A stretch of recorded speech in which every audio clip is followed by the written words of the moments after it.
ГСП онлайн. Городские новости сейчас. 3 недели назад Управление образования издало директиву, согласно которой в каждой школе должны будут появиться отряды юноармейцев. Дабы среди ребят его возглавили люди, имеющие представление о военной подготовке, в Ухте стартовал муниципальный слет юнармии.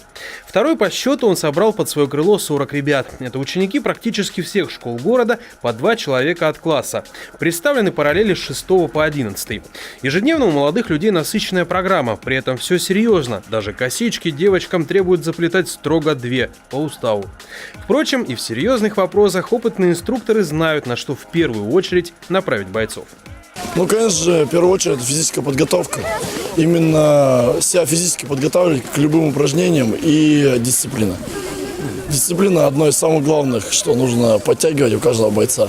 За время слета молодежь пройдет строевую подготовку, освоит работу с оружием, потренируется вместе с Андреем Селецовым.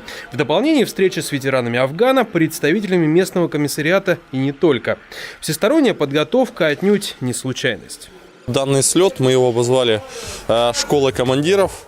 То есть это те ребята, которые пройдут здесь 5-дневную определенную подготовку. И уже вот этот тот опыт небольшой, который они накопят на этом слете, они уже будут его дистанцировать в своих школах. Завершение слета намечено на 29 марта. После этого будет время подготовиться к следующей акции юнармии.